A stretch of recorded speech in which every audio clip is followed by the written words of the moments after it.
कल। देखिए just junior रविवार शाम 5 बजे सिर्फ डीडी नेशनल पर।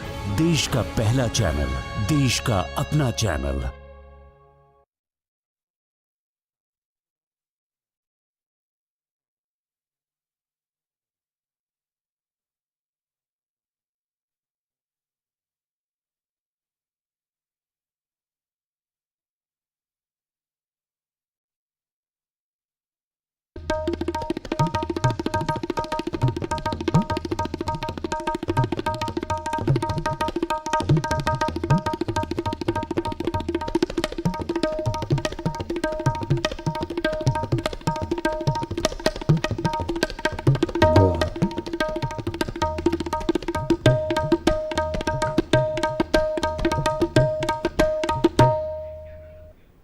सुप्रभात। हमारे सजीव फोन इन कार्यक्रम नमस्कार एमपी में आप सभी का स्वागत है और मैं हूं आपके साथ पूर्वा त्रिवेदी। और अब से लेकर पूरे 9 बजे तक यानी 1 घंटे तक आप रहेंगे हमारे साथ। मौसम भी बहुत अच्छा हो रहा है, चाय की चुस्कियों के साथ बातें भी चलती रहेंगी, रोचक जानकारियां भी हम आप तक पहुंचाते रहेंगे और बहुत सारी बातें भी हम आपसे करते रहेंगे। लेकिन हमारे विशेषज्ञ आज स्टूडियो में मौजूद रहेंगे, आप फ़ोन करके अपने सवाल उनसे पूछ सकते हैं। तो सबसे पहले हमारा फ़ोन नंबर आप नोट कर लीजिए। जी हाँ, हमारा STD कोड है 0755 STD कोड है और 2660049 ये हमारा फ़ोन नंबर है। नीचे भी दिया हुआ है, आप नोट कर सकते हैं। टोल फ्री निःशुल्क नंबर भी आप नोट कर लीजिए 1800-233-0040। ये हमारा टोल फ्री नंबर है, इस पर भी आप कॉल कर सकते हैं। और आइए अब बढ़ते हैं। सबसे पहले बताते हैं कि क्या कहता है आज का पंचांग, क्या है आज की तिथि। तो आज है विक्रम संवत 2081 की ज्येष्ठ माह की कृष्ण पक्ष की चतुर्दशी तिथि है। दिन है बुधवार और 5 जून 2024। आप सभी का दिन शुभ हो, मंगलमय हो। जिनका बर्थडे है, जिनकी एनिवर्सरी है, उनको भी दूरदर्शन परिवार की ओर से हार्दिक हार्दिक शुभकामनाएं। आज 5 जून है, पर्यावरण दिवस है, तो आप सभी से हम ये विनती करेंगे, ये अपील करेंगे कि आज जब भी अपना बर्थडे, एनिवर्सरी या स्पेशल दिन मनाएं तो आज के दिन एक पौधा ज़रूर लगाएं। और आइए अब बढ़ते हैं आज के विचार की तरफ। कहते हैं एक छोटा सा विचार हमारे पूरे दिन को सकारात्मक ऊर्जा से भर देता है और हमें तरोताज़ा कर देता है। जानते हैं क्या है आज का विचार। आज का विचार कहता है कुछ हंसकर बोल दो, कुछ हंसकर टाल दो। जीवन में परेशानियां तो बहुत हैं, कुछ वक्त पर डाल दो। जी हाँ, बिल्कुल, जिन्हें हम बदल सकते हैं उन्हें बदलने का ज़रूर प्रयास करें, लेकिन जिन परिस्थितियों को हम नहीं बदल सकते उन्हें स्वीकार करें और हंसते हुए जीवन में आगे बढ़ जाएं। तो ये तो था हमारा आज का विचार। और आइए अब बढ़ते हैं, क्या कहता है आज का इतिहास और क्यों आज का दिन है इतिहास के पन्नों में खास। चलते हैं इतिहास की तरफ। तो हम आपको बताना चाहेंगे कि सन 1659 की अगर बात करें तो मुग़ल शासक औरंगजेब आधिकारिक रूप से दिल्ली की गद्दी पर बैठे थे।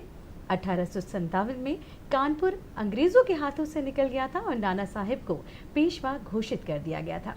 वहीं अगर 1953 की बात की जाए तो डेनमार्क में आज के ही दिन नया संविधान लागू हुआ था और 1984 में पंजाब के अमृतसर में सिखों के धर्म स्थल स्वर्ण मंदिर में भारतीय सेना ने ऑपरेशन ब्लू स्टार को अंजाम दिया था।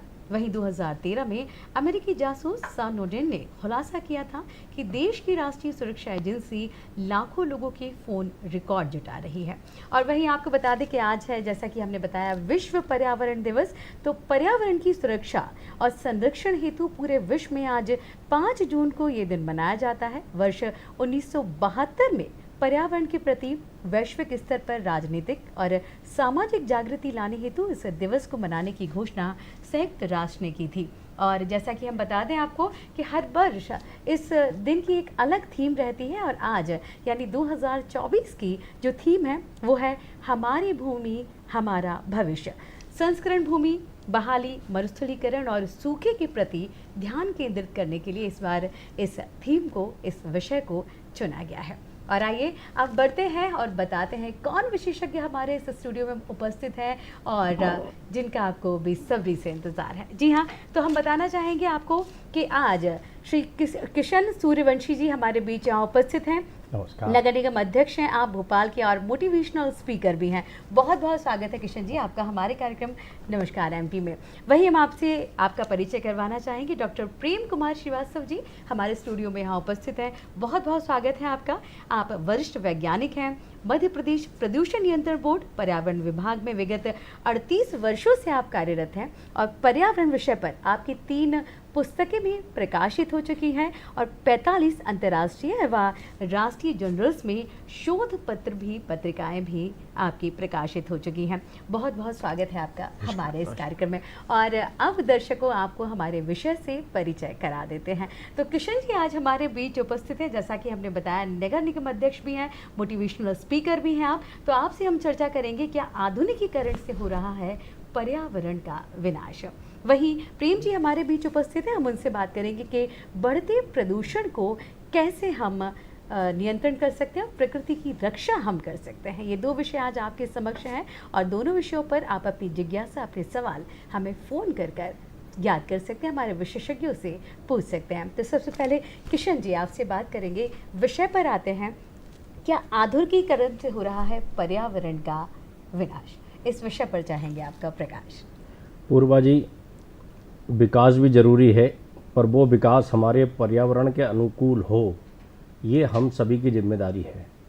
और निश्चित रूप से डेवलपमेंट के कारण कई बार ग्रीन बेल्ट एरिया को काटना पड़ता है, ये भी हम सबके सामने है, उसमें कोई दो राय नहीं है। इस बात से इनकार नहीं किया जा सकता है कि डेवलपमेंट के कारण कई बार वृक्षों की कटाई करनी पड़ती है और ग्रीन बेल्ट एरिया जो होता है उसको कम कर दिया जाता है। बाद में उसकी डबल मात्रा में जो वृक्षारोपण होने चाहिए पर वो उतना नहीं हो पाता। तो ये कहीं ना कहीं आप जो टाइटल कह रहे हो कि विकास से हम एक गलत डायरेक्शन में जा रहे हैं, यानी पर्यावरण के लिए ठीक नहीं है। तो मैं इससे भी इत्तेफाक रखता हूं कि हम सबको अब इस पर गंभीरतापूर्वक विचार करना पड़ेगा कि हम जो विकास कर रहे हैं वो हमारे पर्यावरण के अनुकूल हो। हम हरियाली का जो क्षेत्र है उसको बढ़ाने का काम करें। हम डेवलपमेंट तो करें पर डेवलपमेंट हमारा पर्यावरण के अनुकूल होना ही चाहिए। मैं आपको कुछ उदाहरण देता हूँ। आविष्कार हुए एसी के, एसी का टेम्परेचर अंदर रूम में तो ठीक है पर बाहर आप देखिए कितना तापमान रहता है, कितनी गर्म हवा फेंकता है, कितनी पर्यावरण को नुकसान पहुंचाने वाली गैसों को वो छोड़ता है। बिल्कुल। तो आज देश के वैज्ञानिकों को इस पर भी मंथन करना चाहिए क्योंकि हमारे यहाँ एक से एक प्रतिभा के धनी लोग हैं, वैज्ञानिक हैं और शोधकर्ता हैं। तो जिनने एसी जैसी मशीन को यानी आविष्कार करके गर्मी में भी राहत देने का काम किया है, तो अब उनको एक नए विचार पर सोच करना चाहिए कि आउटडोर यूनिट से भी गर्म हवा को कैसे रोका जा सकता है, नुकसानकारी गैसों को कैसे रोका जा सकता है। और मैं जानता हूं कि जब इस पर भी कुछ समय तक शोध चलता रहेगा तो निश्चित रूप से हमें फायदा होगा। खेती में जैसे यूरिया डाला गया, तत्कालिक लाभ तो मिल गया, बिल्कुल, पर बाद में हमारी जो जमीन की उर्वरता शक्ति थी वो कम होती चली गई। डेवलपमेंट का मैंने आपको उदाहरण दिया है कि शहरों में किस प्रकार से डेवलपमेंट होता है। तो यानी जो रॉ वाटर है, खराब सीवेज पानी है, वो भी जल स्रोतों में कई बार छोड़ दिए जाते हैं। हालांकि अब विकास में ये सारे पैरामीटर्स का ध्यान रखा जाता है। जल स्रोत साफ स्वच्छ रहें, ग्रीन बेल्ट एरिया बढ़ता जाए, ये सारे पैरामीटर्स अब डेवलपमेंट के महत्वपूर्ण बिंदु होते हैं। ये खुशी की बात भी है। बिल्कुल, हम इस विषय को कंटिन्यू करेंगे। अभी अशोक जी जबलपुर से हमारे बीच जुड़ चुके हैं। अच्छा, अशोक जी से संपर्क हमारा कट गया है, फिर से अशोक जी आप जुड़ेंगे हमसे। और जी बिल्कुल, आपने सही कहा कि बहुत सारी चीज़ें ऐसी हैं जो आधुनिकता की दौड़ में हम आगे तो बढ़ रहे हैं, लेकिन कहीं ना कहीं पर्यावरण को, जैसा कि आपने बताया, वो नुकसान हो रहा है। वही प्रेम जी आपसे बात करेंगे कि प्रदूषण पर हम बात कर रहे थे कि बढ़ते प्रदूषण से प्रकृति की रक्षा कैसे करें। तो आपकी नज़र में प्रदूषण की एक परिभाषा हम चाहते हैं कि आप दर्शकों को बताएं। देखिए, प्रदूषण की एक सामान्य शब्दों में हम परिभाषा दें तो जो भी आसपास का हमारा पर्यावरण है, वातावरण है, जिसमें कि ऑक्सीजन हम जानते हैं कि 21% के आसपास है, बाकी अन्य गैसें हैं, इसमें जब भी कोई छेड़खानी होती है जी। या जो हमारा एक सामान्य तापक्रम है उसमें किसी तरह की बढ़ोतरी होती है तो हम उसको प्रदूषण की स्थिति बोलते हैं कि प्रदूषण की। अब प्रदूषण कई प्रकार से हो सकता है, कोई ज़रूरी नहीं कि मानव निर्मित हो, प्राकृतिक रूप से भी ज्वालामुखी के फटने से और भूकंप आने से, बाढ़ आने से, मतलब कई ऐसी घटनाएं होती हैं प्राकृतिक जिसकी वजह से भी प्रदूषण होता है। लेकिन आज जो सबसे महत्वपूर्ण हो गया है वो मानव निर्मित प्रदूषण हो गया है। आप मैं अगर पूरे पिछले इतिहास में जाएं तो 1860 के बाद ये माना गया कि औद्योगिक क्रांति हुई जी। और धीरे धीरे धीरे आज हम जहाँ हैं, आपको मालूम है कि आज हमारे मध्य प्रदेश के कई शहरों में तापक्रम जो है इस बार 50 के आसपास पहुँच गया। तो ये सब क्यों हो रहा है? ये केवल प्रदूषण की वजह से ही हो रहा है। हमें मैं आपको ये बताना चाहूँगा कि अगर एक CO2 गैस होती है, कार्बन डाइऑक्साइड, जो कि एक महत्वपूर्ण हरित गैस है जो कि पर्यावरण को नुकसान पहुँचाती है, टेम्परेचर को बढ़ाती है, वो अगर हम 1850 की अगर लाइन को आज से कल्पना करें, तुलना करें यदि, तो 52% बढ़ गई है। आप सोचिए, तो लगभग मतलब ये समझ लीजिए कि 38 टन हजार कार्बन डाइऑक्साइड प्रति वर्ष हम जो है छोड़ रहे हैं। अब आप देखिए कि प्रकृति जो है अपने आप संतुलित करती है, लेकिन उसकी भी अपनी क्षमता है जी।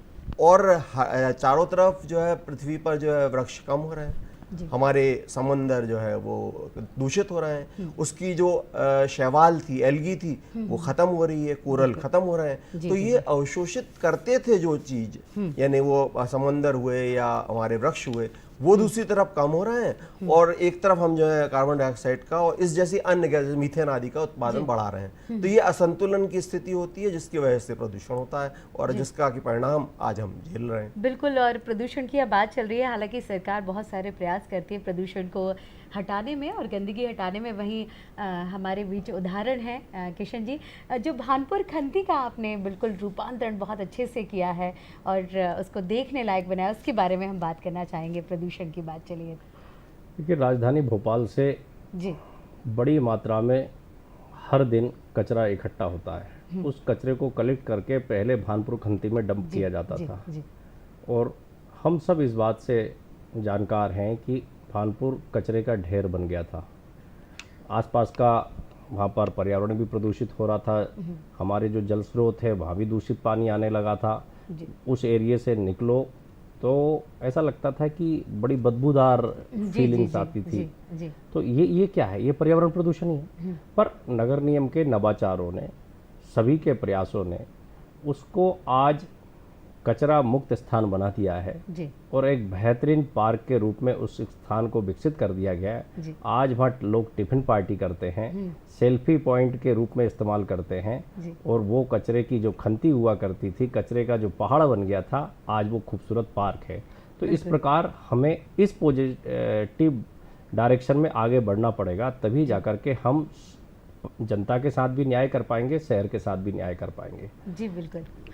किशन जी ने बताया कि किस तरह से प्रेम जी भानपुर खंती को हमने परिवर्तित किया और आज पिकनिक स्पॉट के रूप में वो एक रूप ले चुकी है।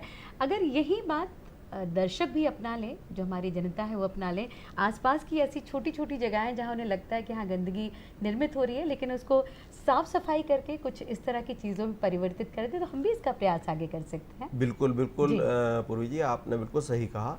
और देखिए, शासन है वो चाहे नगरीय संस्थान हो, वो अपने स्तर पर काम करते हैं, लेकिन महत्वपूर्ण जो बात होती है वो नागरिकों का सहयोग होता है। आप देखिए कि पूरे देश में आज मध्य प्रदेश को गौरव है कि इंदौर लगातार प्रथम जो है स्थान प्राप्त कर रहा है। बिल्कुल। तो उसके पीछे क्या कारण है? वहाँ के नागरिकों का सहयोग। जी, इस बार तो हमारा भोपाल भी 5वें स्थान पर रहा, वो भी हमारे लिए गर्व की बात है। तो मैं ये मानता हूँ कि अगर प्रत्येक नागरिक अपनी जिम्मेवारी समझे, घर घर जो है नगर निगम के ट्रक आते हैं, उसमें सूखा कचरा अलग, गीला कचरा अलग, हजार्डस वेस्ट भी आजकल लेने लगे हैं, एक काला डिब्बा लगा होता है।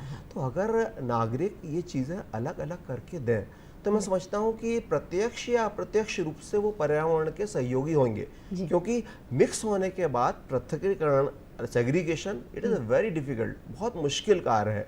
और ये वही समझ सकते हैं जो इससे जुड़े हुए हैं। आम जनता का क्या है, एक पॉलीथीन की पन्नी फेंकी और चाहे सूखे में डाल दी, चाहे कचरे में डाल दी, अपने घर की छत से गोल घुमा करके फेंक दी, घर के पीछे फेंक दी, बहुत आसान होता है। लेकिन जब वो सब इकट्ठा होकर के एक जगह पहुंचता है तो उसको उपचारित करना बहुत मुश्किल और दुष्कर्म होता है। तो निश्चित रूप से आपका बिल्कुल सच का है कहना है कि प्रत्येक नागरिक की जिम्मेवारी है इस पर्यावरण के संरक्षण के लिए।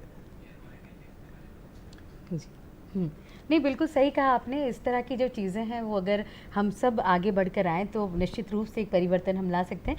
किशन जी, जिस तरह से आप कार्य करते हैं, बहुत सारा परिवर्तन शहर को स्वच्छ बनाने के लिए, और कचरे वाली जो बात अभी कही प्रेम जी ने, क्या आपको लगता है कि अभी जिस तरह से नागरिकों की उसमें सहभागिता है वो किस स्तर पर बढ़ रही है? क्या उसमें बढ़ चढ़ कर नागरिक हिस्सा बनते हैं उसका? देखिए, देश के यशस्वी प्रधानमंत्री नरेंद्र मोदी जी ने जब से देश में स्वच्छता का अभियान चलाया है, और ये पहली बार हुआ कि देश के सबसे बड़े नेता, भारत के यशस्वी प्रधानमंत्री नरेंद्र मोदी जी ने स्वयं झाड़ू उठा करके स्वच्छता के अभियान को अपने हाथों में लिया। और जब स्वच्छता का लोगो उन्होंने चुना तो महात्मा गांधी का चश्मा रखा, और गांधी जी के चश्मे के बारे में उन्होंने अपने उद्बोधन में बोलते हुए कहा कि गांधी जी इन दो आँखों से पूरे देशवासियों को देख रहे हैं कि देशवासी देश को स्वच्छ बनाने में अपना कितना योगदान दे रहे हैं। ये वो बातें हैं जो हम सबको अपने दिन प्रतिदिन के व्यवहार में लानी पड़ेगी। महात्मा गांधी जी ने कहा, स्वच्छता व्यवहार का विषय है, ये हमारा सब्जेक्ट है जी। इस पर हमें काम करना पड़ेगा, प्रत्येक नागरिक को काम करना पड़ेगा। सरकारी संस्थाएं की जो जिम्मेदारी है वो कर रही है। आदरणीय प्रेम जी ने भी जिस प्रकार से सेग्रीगेशन पे बात की है, भोपाल नगर निगम दिन प्रतिदिन शहर से होने वाले कचरे को सेग्रीगेट भी करती है, अलग अलग पृथकीकरण भी करके उसको हम कैसे समाप्त कर सकते हैं, उससे हम बायोगैस कैसे बना सकते हैं, उससे चारकोल कैसे बना सकते हैं, उससे बाकी हम कैसे कुछ इंस्टॉलेशंस बना सकते हैं, इस पर भी निगम काम कर रहा है। पर देश के प्रधानमंत्री जी ने देश की जनता में एक अलग जगह है स्वच्छता के लिए, और आज वो वातावरण हम सबको दिखाई देने लगा कि देश के लोग इस बारे में आज एक मनोभाव उनका बन चुका है कि हमें अपना देश, अपना शहर, अपना मोहल्ला, अपना गांव साफ रखना है। पहले कभी शहर साफ नहीं हुआ करते थे, आज ग्राम पंचायतें भी स्वच्छता में कंपटीशन करके नंबर 1 स्थान पाने लगी है। तो ये प्रधानमंत्री जी के एक दूरदृष्टि ही कहेंगे, उनके अभियान की उपलब्धि ही कहेंगे कि इस प्रकार की अलख जनता में जगी। पर अभी और बहुत कुछ करना बाकी है। जी जी बिल्कुल। जापान में, पूर्वा जी मैं आपको बता दूं, डस्टबिन कहीं भी नहीं होते हैं। अच्छा। जापान में केवल घर में डस्टबिन होगा या ऑफिस में डस्टबिन होगा, और वहाँ पर जो भी संस्थाएं लोकल स्तर पर काम करती है, चाहे वहाँ की नगर निगम हो या नगर पालिकाएँ हों, वो वहाँ से कचरा कलेक्ट कर लेगी, यानी सड़क पर कोई कचरा नहीं मिलेगा। मैं आपको बता दूं, भोपाल में भी ये बताते हुए बेहद खुशी है कि हम गार्बेज फ्री सिटी भी हैं। पहले कचरे के ढेर शहर में आम रूप से दिखाई दिया करते थे, आज आप पूरे शहर में कहीं भी घूम लीजिए, आपको डस्टबिन नहीं मिलेगा और उस डस्टबिन के बाहर फैला हुआ कचरा भी कहीं नहीं दिखाई देगा। तो मैं ये कह सकता हूँ कि संस्थागत प्रयास भी बहुत अच्छे चल ही रहे, पर आम नागरिकों को और इस पर बेहतर प्रदर्शन करने की जरूरत है। हम आपकी बात को कंटिन्यू रखेंगे किशन जी। अशोक जी हमसे भी जुड़ चुके हैं। अशोक जी, बहुत बहुत स्वागत है आपका हमारे कार्यक्रम में।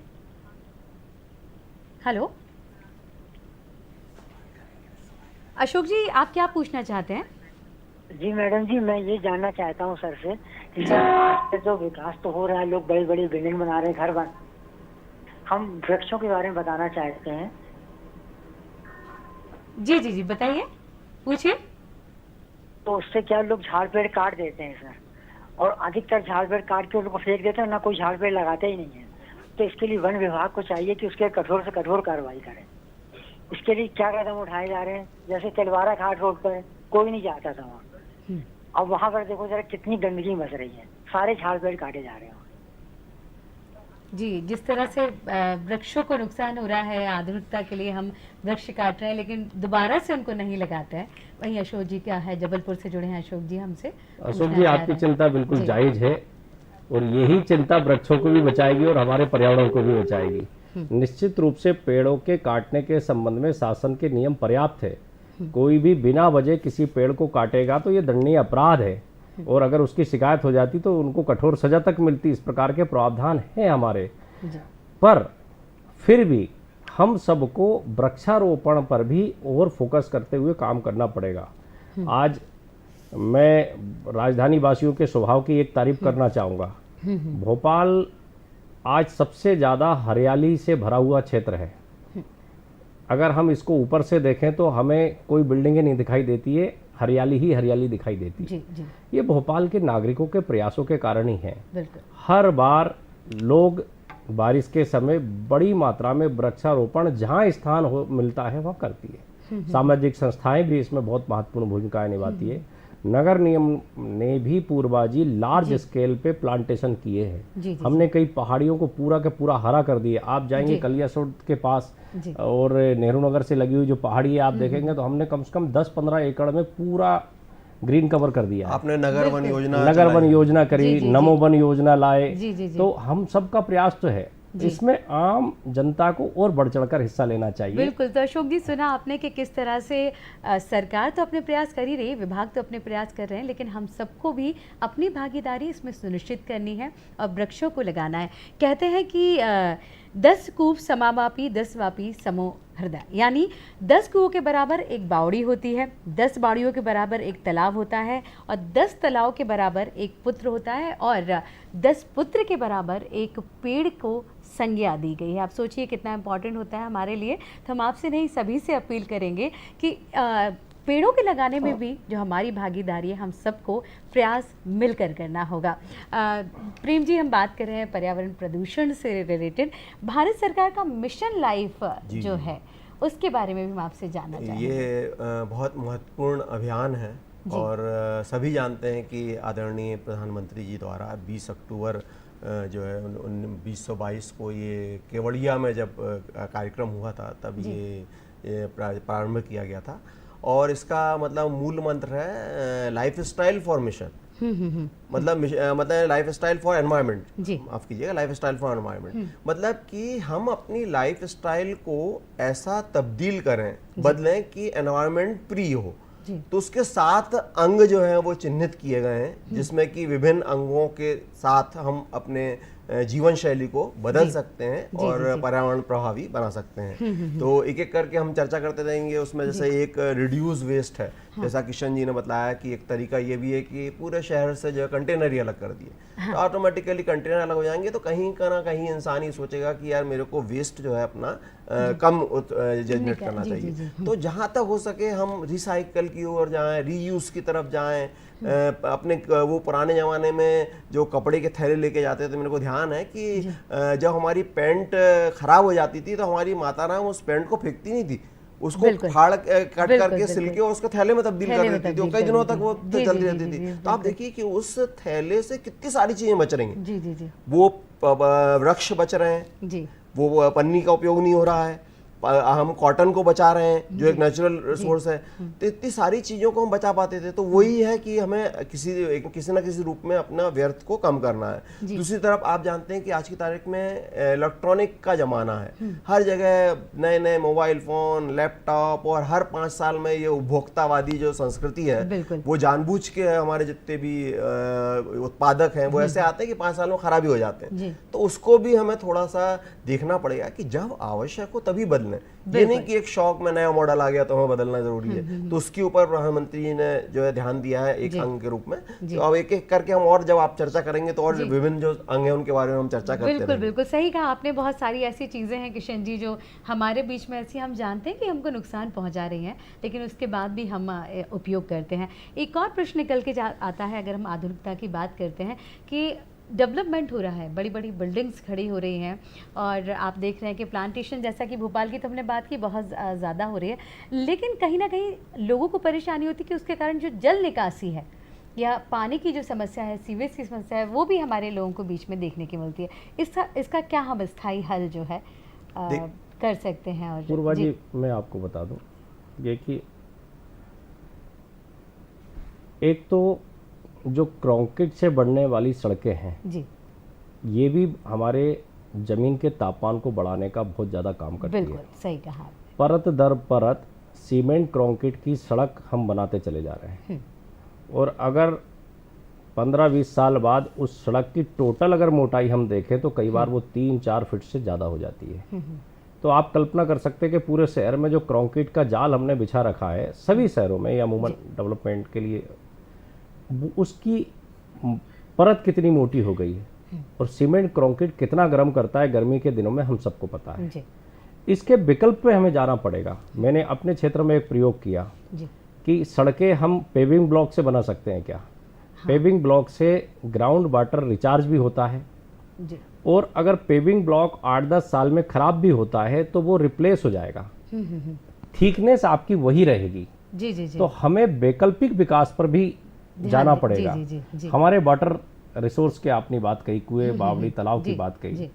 आज हम सबको इस बात के लिए प्रयास और अधिक करना पड़ेगा कि हमारे जल स्रोत किसी भी तरह से प्रदूषित ना हो। नगर निगम के नाते एसटीबी सीवेज ट्रीटमेंट प्लांट लगा करके हम इस बात की पूरी कोशिश करते हैं कि सीवेज का पानी सीधे किसी तालाब में ना जाए और बहुत हद तक हमने उसको कर भी दिया है। जी। आज हमारे जो जल स्रोत है वो साफ स्वच्छ पानी से भरे हुए हैं। बिल्कुल। हम एसटीपी लगा करके जो रॉ वाटर आ रहा है उसको भी ट्रीटमेंट दे करके उसको भी ट्रीट करके साफ बनाने का काम कर रहे हैं। मैं आपको बता दूं कि राजधानी में जितना भी सेंट्रल बर्ज और आसपास के गार्डन में हमें पानी जो लगता है वो पानी हम रॉ वाटर यूज करते हैं, ड्रिंकिंग वाटर यूज नहीं करते हैं। क्या बात है। तो इस प्रकार के हम नवाचार बहुत ताकत से कर रहे हैं और सफल भी कर रहे हैं। जी बस अभी हमारे जल स्रोतों के बारे में मैं आपको बताऊं कि अभी कल ही भोपाल में एक बड़ा अभियान संभवतः मुख्यमंत्री जी उसमें रहेंगे और नमामि गंगे के नाम से जी, उन्होंने जी, शुरू आज से किया ही है। उसकी शुरुआत आज हो से रही है, शुरुआत पर 16 जून तक आचार संहिता चलेगा। के कारण जी, उसको जी, जी, विधिवत रूप जी। से जरा कल बड़ा कार्यक्रम संभवतः उसका प्लान किया जा रहा है। जी जी जी और उसके तहत इस माननीय मुख्यमंत्री जी भी इस बात के लिए प्रयासरत है कि हमारे जो जल स्रोत हैं जी वो जीवित भी रहें, उनका पुनरुत्थान भी हो और वो संरक्षित भी रहें जी और वो साफ स्वच्छ भी रहें। तो एक बड़ा अभियान ये भी शुरू करने वाले हैं कुएं बावड़ियों को बचाना, क्योंकि कुएं बावड़ी पूर्वा जी केवल कुएं बावड़ी नहीं है, केवल पानी पीने के लिए कुएं बावड़ी बनाए गए ऐसा नहीं है। बारिश का पानी सबसे ज्यादा कुएं बावड़ी के माध्यम से ही जमीन में नीचे उतरता है। तो हमारे ग्राउंड वाटर रिचार्ज के सबसे बड़े वो स्रोत भी है। जी, सही हमें कहा ये भी ध्यान देना पड़ेगा और निश्चित रूप से मुख्यमंत्री जी ने स्वयं उनकी चिंता की। मैं डॉक्टर मोहन यादव जी हमारे यशस्वी मुख्यमंत्री है, उनको भी बधाई देता हूं कि इससे एक अलग अलग जगेगी हमारे जल स्रोतों के संरक्षण के लिए। जी बिल्कुल सही कहा आपने। और अगर इस तरह से लोगों को इस अभियान से जोड़ा जाए, अगर प्रेम जी किस तरह से लोग इसमें सहभागिता निभा सकते हैं, किस तरह से? बिल्कुल पूर्वा जी, मैं किशन जी की बात को आगे बढ़ाता हूं, जो कि आपने बिल्डिंग के स्ट्रक्चर की बात करी थी कि हम कैसे पर्यावरण को संरक्षित कर सकते हैं। ये ग्रीन बिल्डिंग का कॉन्सेप्ट आया है, गवर्नमेंट और केंद्रीय सरकार उसको भरपूर जो है वित्तीय सहायता भी प्राप्त कर रही है। अच्छा, तो हमें अपने कम से कम सरकारी स्तर पर जितनी हमारी सरकारी बिल्डिंगें बन रही हैं, भवन बन रहे हैं, उसमें तो कम से कम हम शुरुआती दौर पे इसको अपन प्रारंभ कर सकते हैं। और इस ग्रीन बिल्डिंग कॉन्सेप्ट के तहत होता यह है कि हम उसी को ग्रीन बिल्डिंग बोलते हैं जिसमें कि 30% जो है जल और ऊर्जा दोनों की बचत हो, ऐसे प्रावधान किए जाए। तो उसमें बहुत सारे उनका ना केवल आर्किटेक्चर, ना केवल उनका स्ट्रक्चर, बल्कि उसमें खुद के जो जल को रिसाइकिल करने की क्षमता हो और ऊर्जा जो है वो अगर जहाँ तक हो सके सौर ऊर्जा से अगर हम प्राप्त कर सकते हैं मैं बिल्कुल तो सौर उसको ऊर्जा की ही बात करने वाली सौर थी। ऊर्जा से अपन उसको प्राप्त करें। वायु का ऊर्जा मतलब अगर पवन चक्की भी लगा सकते हैं उस क्षेत्र में तो उससे अपन उसको प्राप्त करें। तो इस तरह के कॉन्सेप्ट है जिसके जरिए हम निश्चित रूप से जो है और आगे बढ़ सकते हैं। जी सौर ऊर्जा की जहाँ बात करी हमने किशन जी, सोलर पैनल की तरफ काफी लोग जा रहे हैं। ये पर्यावरण हितैषी किस हद तक है और किस तरह से सहायक है? बहुत हद तक है पूर्वा जी। निश्चित रूप से वैकल्पिक ऊर्जा के लिए प्रधानमंत्री जी ने भी, आपको याद होगा कि अभी एक अभियान शुरू कर रहे हैं और आपने सभी दर्शकों ने भी अभी सुना होगा जीरो बिल। जीरो बिल क्या है? जी जी। ये जीरो बिल प्रधानमंत्री जी ने यही कहा है कि हम सोलर पैनल लगा करके सौर ऊर्जा का उपयोग करके अपना विद्युत खपत कम करें, अपने विद्युत के बिल को कम कर दें और इस बात की प्रयास करें कि हमारा जितना उपयोग हो रहा है एनर्जी उसको हम ही प्रोड्यूस करें। तो उसको जीरो बिल कॉन्सेप्ट पे काम कर रहे हैं। आदरणीय प्रेम जी ने भी ग्रीन बिल्डिंग कॉन्सेप्ट की बात कही है। मैं आपको बेहद खुशी के साथ बताता हूं कि भोपाल नगर निगम का जो हमारा नया मुख्यालय बन रहा है वो ग्रीन बिल्डिंग कॉन्सेप्ट पे ही बन रहा है। वो क्या बात है, गिरिहा बहुत-बहुत बधाई हो आपको। वो गिरिहा सर्टिफाइड बिल्डिंग हमारी जी, है। जी, क्या बात है। और उसमें हम नेचुरल सारे सोर्स को इस्तेमाल कर रहे हैं, जिससे वो ग्रीन बिल्डिंग का पूरा कॉन्सेप्ट को ज़मीन पर हम उतारने का काम कर रहे हैं। और ये एक बहुत बड़ी क्या आम लोग भी नवाचार है। इसको अपना सकते हैं क्या प्रेम जी? या हाँ जैसे बिल्कुल, जी क्यों नहीं, जी। बिल्कुल आराम से। कई ऐसे संस्थाएं हैं जो कि इसके लिए मदद करती हैं और शासन भी मदद करता है। जैसे कि किशन जी ने बताया, उसी बात को आगे बढ़ाऊंगा कि एक केंद्र शासन की जो है एक योजना भी चल रही है, जिसके तहत अगर आप अपने छत पर जो है सौर ऊर्जा पैनल लगाते हैं तो उसमें अच्छी काफ़ी मात्रा में सब्सिडी प्राप्त कर रही है। सब्सिडी उदाहरण मिल के लिए सरकार की मतलब तरफ से, अगर जी। 3 kVA का आप जो है वो लगाते हैं सौर संयंत्र, तो 1,80,000 के आसपास खर्च आता है और उसमें लगभग 80,000 रुपए की जो सब्सिडी सरकार दे रही है। तो ये एक बहुत सामान्य से, और आपने शायद मेरे ख्याल से देखा होगा पूर्वा जी, आपने किशन जी ने भी देखा होगा कि आप अगर ऊपर से प्लेन से अगर आए कभी, वो जब नीचे उतरता तो कई अपने शहर में ऐसे मकान हैं जिन्होंने बड़े तेजी के साथ इसको अडॉप्ट किया अच्छा, है। adopt किया, और जी। आने वाले समय में मेरे को लगता है कि हर व्यक्ति इसको अडॉप्ट करेगा तो वो अपनी खुद की ऊर्जा का तो बचा पाएगा, बल्कि आप देखिए कि डिमांड तो बढ़ ही रही है, जी। इलेक्ट्रिसिटी बोर्ड भी कितना दे पाएगा, तो बिल्कुल बल्कि सही जो कहा। एनर्जी जनरेट होगी एडिशनल, वो ग्रिड में जाएगी और ग्रिड में जाने से वो अन्य लोगों के काम भी अन्य आएगी। लोगों मतलब के ये मतलब बहुत ही अच्छी सोच रही है केंद्र शासन की, जो इस तरह की योजना लेकर आया। और ना सिर्फ लोगों का भला हो रहा है, पैसे बच रहे हैं, दूसरी तरफ जो है हम पर्यावरण को भी बचा पा रहे हैं। जो थर्मल पावर से जनरेट होती है अननेसेसरली, उसमें जो CO2 जनरेट होती है, जी। फ्लाई ऐश जनरेट होती है, विभिन्न प्रकार का प्रदूषण होता है, उसको भी हम बचा पाएंगे। बचा पाएंगे। सही कहा आपने, बहुत सारे प्रयास जो हैं वो संस्थाओं की तरफ से, सरकार की तरफ से, आप लोगों की तरफ से हो रहे हैं, किस तरह से पर्यावरण को बचाया जाए। नई नई स्कीम्स हम लेके आ रहे हैं, लेकिन उसके बावजूद भी जो मौसम का परिवर्तन है, जिस तरह से हम मौसम में उतार चढ़ाव बदलाव देखते हैं, अभी भीषण गर्मी का दौर जैसा आपने दिखा, जब बारिश होती है तो होती जाती है कंटिन्यू, और इसे संभाल पाना, बच पाना, कितने सारा नुकसान हो जाता है। ये मौसम परिवर्तन, इसका क्या एक हाँ देखिए, आप जलवायु परिवर्तन की बात कर रही जी। हैं, और ये कहीं ना कहीं जो है ग्रीन हाउस इफेक्ट जो है हमारा वैश्विक जो तापमान जो बढ़ रहा है उससे सीधा जुड़ा हुआ है। हो ये रहा है कि देखिए एनर्जी की आवश्यकता है, जैसा कि किशन जी भी ये मानते हैं कि हमें विकास तो करना ही है और विकास के साथ जो पर्यावरण का संरक्षण भी करना है। तो हो ये रहा है कि कहीं ना कहीं हम एक उस ट्रांजिशन स्टेज में हैं अभी, कि हम विकास को ज़्यादा महत्व दे पा रहे हैं और उतना ही महत्व हम पर्यावरण के संरक्षण के लिए नहीं कर पा रहे हैं। और यही वजह है, ये केवल प्रदेश में, मतलब भारत की बात नहीं कर रहा हूँ, वैश्विक स्तर पर बात कर रहा हूँ, वैश्विक स्तर पर ये ऐसा हो रहा है। तो उस वजह से ये ग्रीन हाउस गैसेस बढ़ रही हैं, और इन ग्रीन हाउस गैसेस बढ़ने की वजह से वैश्विक तापक्रम बढ़ रहा है। और ऐसा उम्मीद है, वैज्ञानिकों का ऐसा मानना है कि 2035 तक 0.3 से 0.7 डिग्री सेंटीग्रेड टेम्परेचर पूरे पृथ्वी का बढ़ेगा। और ये एक महत्वपूर्ण घटना होगी।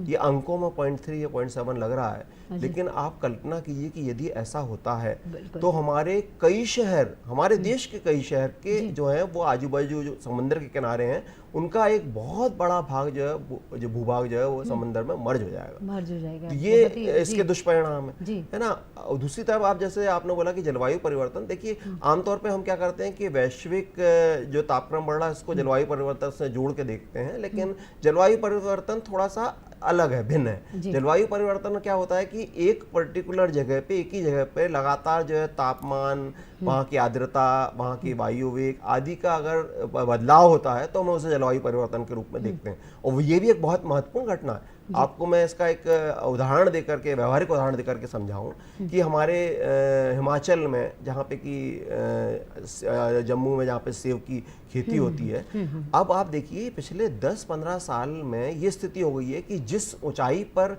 सेब पैदा होते थे, अब वो घटते घटते नीचे आ गए। कारण क्या है कि तापमान ज्यादा होने की वजह से वो पक ही नहीं पाते हैं, उसके पहले जो है वो खराब हो जाते हैं। तो ये एक सीधा संबंध है जलवायु परिवर्तन का, जो हमें देखने को मिल रहा है। सही कहा आपने कि बहुत सारी चीज़ें ऐसी हैं जो हम सबको समझना होगा कि हम जीवन में तो आगे बढ़ रहे हैं, लेकिन प्रकृति को किस तरह से नुकसान पहुंचा रहे हैं, किस तरह से उसका दोहन कर रहे हैं, उस पर भी हम सबको ध्यान देना होगा।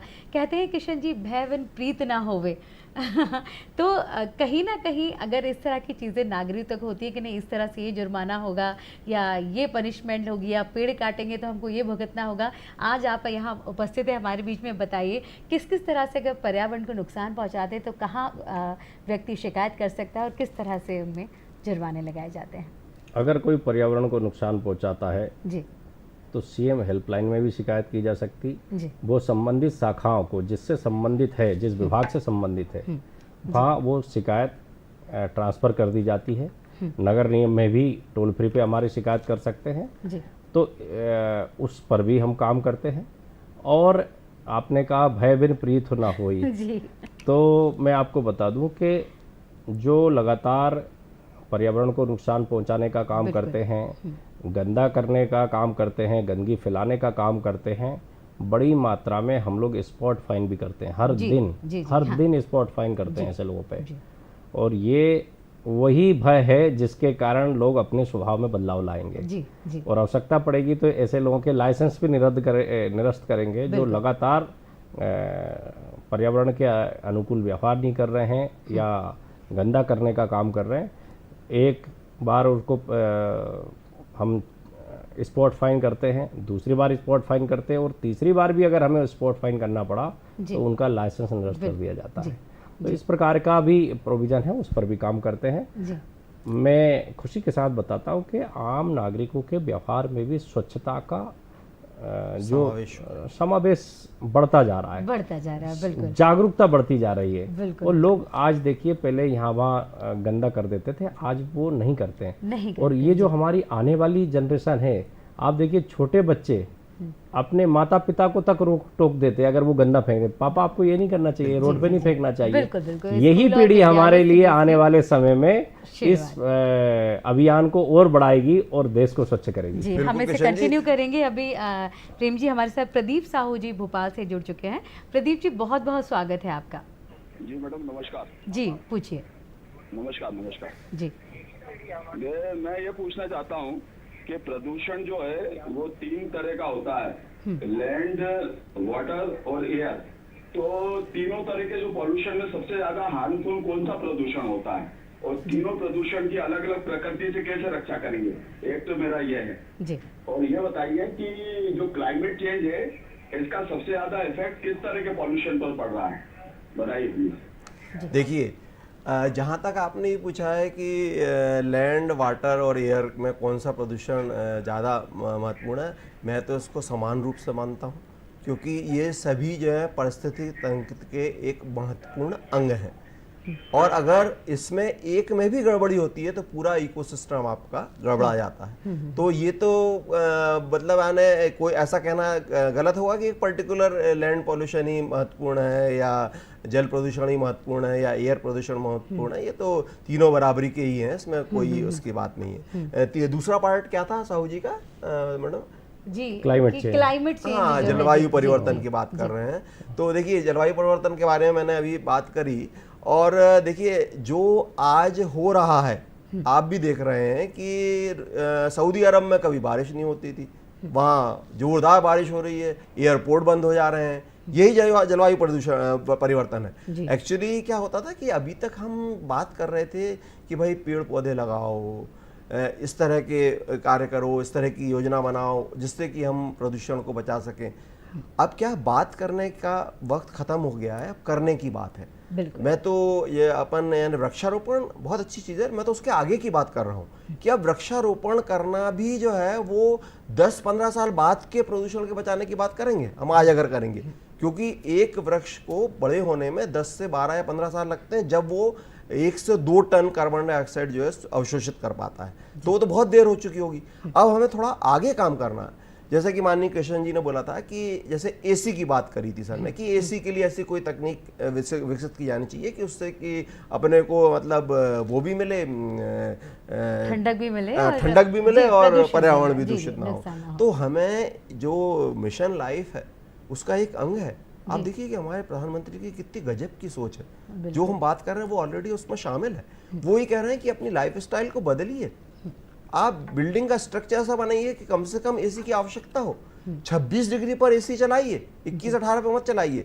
ये लाइफ स्टाइल चेंज करेंगे तब ऐसा होगा। है ना। तो ये सारी चीजें ऐसी हैं जिससे कि हम अपने पर्यावरण को बचा सकते हैं। आपको बताना चाहूंगा कि आपको पता होगा कि अगर हमारा एक 2 टन का एसी रोज 8 घंटे चलता है तो बिल्कुल, सही साल कहा भर में कम से कम 2 टन कार्बन डाइऑक्साइड जनरेट करता है, जो कि एक पेड़ जो है अवशोषित कर पाएगा। आप सोचिए, अगर हम पेट्रोल या डीजल की कोई गाड़ी 2 लीटर रोज जलाते हैं, साल भर अगर जलाते हैं तो 2 टन कार्बन डाइऑक्साइड जनरेट करते हैं। सही वो जो कि उसको हमें पर्यावरण से बचाने के लिए पेड़ जो लगाएंगे तो वो कितना, पेड़ भी कितना कर पाएगा आप ये बताइए। तो पेड़, और वो तो अपनी जगह, हमें खुद अपनी लाइफस्टाइल में परिवर्तन करना पड़ेगा कि हम ऐसी लाइफस्टाइल करें कि हम जो ये पर्यावरण जो कुछ बचा हुआ है उसको अच्छे रूप में या कम से कम इस स्थिति में अगली जनरेशन को दे पाएं।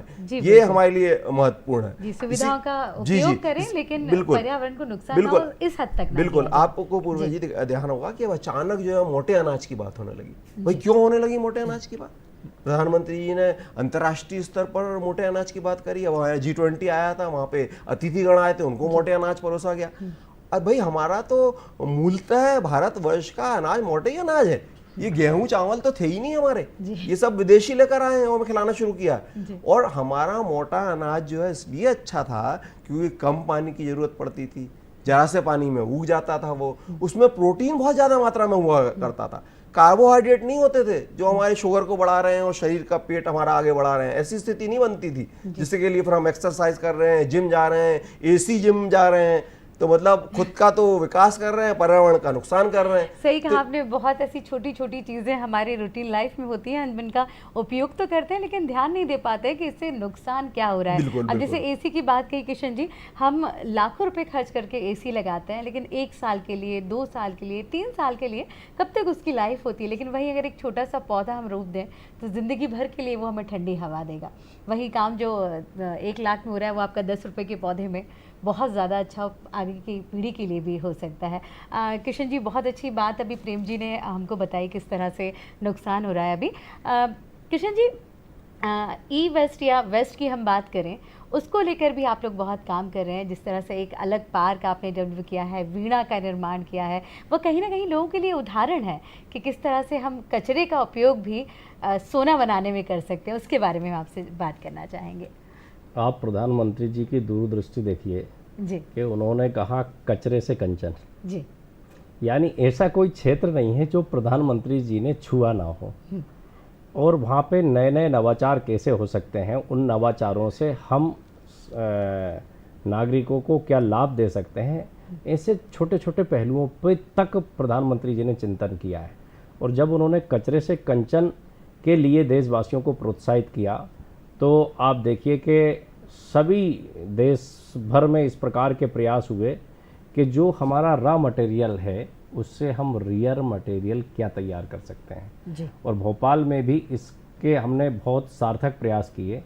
आज कबाड़ से जुगाड़ जो भोपाल में शब्द जी, चलता जी, था, जी, जी, जी। उस कबाड़ से जुगाड़ के कॉन्सेप्ट पे हमने वर्ल्ड की सबसे बड़ी रुद्र वीणा इंस्टॉल की है। क्या बात है। वो रॉ मटेरियल ही था, उससे रियर मटेरियल यानी कचरे से कंचन बना दिया गया। जी, आप देखिए कि रोशनपुरा चौराहे पर रेडियो लगा हुआ है, बिल्कुल। वो रेडियो भी पूरा स्क्रैप से बना हुआ है। बिल्कुल। कई पार्क में टायरों से बहुत अच्छे अच्छे बेंच बना दिए गए, स्टूल बना दिए गए, और ऐसे कई इंस्टॉलेशन। आप वो प्लास्टिक से पेबल बना रहे हैं, प्लास्टिक से पेबल बना रहे हैं। जी, जी, जी। तो ये सारी बातें हैं जिससे हमें ये लगता है कि ये वस्तु कोई उपयोग की नहीं है, पर वो भी उपयोगी बन सकती है जी। और प्रधानमंत्री जी के इस प्रोत्साहन का बहुत सार्थक प्रभाव पड़ा है देश पर। जी जी। देखिए किशन जी, मेरा तो ये मानना है कि व्यर्थ कुछ होता ही नहीं, बिल्कुल कचरा कुछ नहीं होता है। निश्चित रूप से देखिए किसी का कचरा किसी के लिए रॉ मटेरियल हो सकता होता है ना। केवल विचार करने की बात है, सोचने की बात है और प्रयास करने की बात है। जैसे आपने बोला कचरे से सोना, एक शब्द का इस्तेमाल किया। मैं आपको बताऊं कि आपको ये जानकर आश्चर्य होगा कि जो ई वेस्ट निकलता है, आपको मालूम है 1 टन ई वेस्ट से हम इतना सोना निकाल सकते हैं जो कि 1 टन जो सोने का ओर होता है ना उससे नहीं निकाल सकते। आप सोचिए आज जो ई वेस्ट के जो संकलन और रिसाइकलिंग की बात कर रहे हैं, जो उसका कारण ही है कि हमें अपने नेचुरल रिसोर्सेज का दोहन करना है। हम उसको फेंक दे रहे हैं, जला दे रहे हैं। आप देखिए कि ई वेस्ट को या प्लास्टिक वेस्ट को सही तरीके से एकत्रित कर जो लाइसेंस रिसाइकलर उन तक अगर नहीं पहुंचाते हैं तो ये बेचारे छोटे छोटे बच्चे और महिलाएं उसको, आपने भी देखा होगा किशन जी, कि उसको जला के उसमें से कहीं लोहा निकाल रहे हैं या उसमें से कोई मेटल पार्ट निकाल रहे हैं। तो आप देखिए एक तरफ वो उस टाइम पर्यावरण का नुकसान कर रहे हैं क्योंकि वो बड़ी रॉ पद्धति है, वैज्ञानिक पद्धति है नहीं, और उसी वक्त बेचारे उनको पता ही नहीं, उन छोटे छोटे बच्चों को, उन महिलाओं को कितनी जहरीली गैस वो इनहेल कर रहे हैं जो आने वाले समय में उनको विभिन्न प्रकार की बीमारियां देगी। तो ये सब चीजों को हमें ध्यान में रखते हुए, मतलब मेरा तो ये मानना है कि कचरा नाम की कोई चीज होती नहीं है। कचरा एक जगह का कचरा दूसरे का वेस्ट होता है। मैं चूंकि प्रदूषण नियंत्रण बोर्ड से हूँ इसलिए मैं जानता हूँ कि एक इंडस्ट्री का निकला हुआ वेस्ट दूसरी इंडस्ट्री के लिए रॉ मटेरियल होता है। तो जिस तरह हम उस मतलब औद्योगिक संस्थानों में इस तरह की चीजें देखते हैं, तो हमें अपने दैनिक जीवन में भी कोशिश करना चाहिए और जो भी प्रयास है शासन के उसमें सहयोग देना चाहिए कि हम किसी भी वेस्ट को फेंके ना। किशन जी, इससे आम लोगों को कैसे हम कनेक्ट कर सकते हैं? क्योंकि कई लोगों के मन में ये सवाल होता है कि आपने इतने अच्छे इनोवेशन किए हैं, चीज़ें बनाई हैं, तो उनको लगता है हम कैसे इसमें सहभागिता अपनी निभाएं। देखिए, आज तो सोशल मीडिया का युग है जी, और सोशल मीडिया पर इस प्रकार के कई नवाचार आपको मिल जाएंगे जी, गूगल पर मिल जाएंगे कि हमारे पास जो उपलब्ध मटेरियल है, जिसे हम रॉ मटेरियल समझ रहे हैं, उससे रियर मटेरियल कैसे तैयार हो सकता है, उससे उपयोगी वस्तु कैसे तैयार हो सकती है, वहाँ से भी आइडियाज लिए जा सकते हैं। जैसा आदरणीय प्रेम जी ने कहा कि कुछ भी खराब नहीं है, बिल्कुल जी, आपके लिए जो खराब है वो किसी के लिए उपयोग योग्य है जी। और उदाहरण के लिए मैं कपड़े का ही दूँ कि हमारे घरों में जो निकलने वाला कपड़ा है, हमें लगता है कि अब ये पुराना हो गया।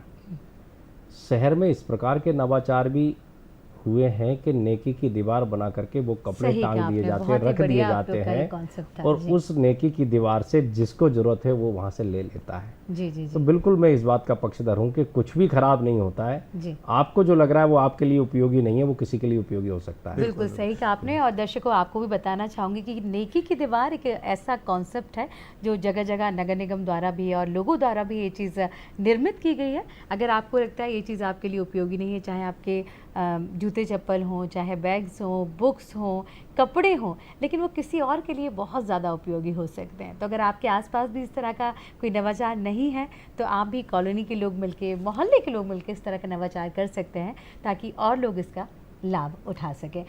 खाने को लेके भी किशन जी इस तरह का कुछ नवाचार मैंने सुना है कि शायद कॉमन फ्रिज का कोई कॉन्सेप्ट चल रहा है। कॉमन फ्रिज तो स्वाभाविक रूप से है कि इस जो खाना बच जाता है होटल से जो निकलता है जी। अब वो जो हमारा होटलों से प्रतिदिन बड़ी मात्रा में खाना बच रहा है जी। अब मैं आपको बता दूं कि जब भोपाल शहर को हमने पिक फ्री किया जी, तो शहर में सारे लोग जो सुअर पालन का व्यवसाय उस समय करने वाले लोग थे, उनने कहा कि हमें तो शहर में उनको कुछ अलग से खिलाने की आवश्यकता नहीं है, क्योंकि वो नाली और उससे अपना काम चला लेते हैं। तो मैंने उनसे कहा कि जो भोपाल शहर की होटलों से खाना बचता है, सांस्कृतिक, शादी विवाह, बाकी आयोजनों से जो भोजन बचता है, वो आप कलेक्ट करिए और अपने पिग फार्म में उनको व्यवस्थित भोजन कराइए, वो कराइए। बिल्कुल। तो उससे दो काम हुए कि एक तो आपका जो खाना फेंक रहा था वो उपयोग में आ गया, शहर से गंदगी साफ हो गई, शहर से पिग साफ हो गए जो कि बहुत गंदा फैलाने का काम करते थे। तो ये हमें कहीं ना कहीं करना पड़ेगा कि हम कैसे इन सब चीज़ों को आपस में लिंक करके बेहतर कर सकते हैं।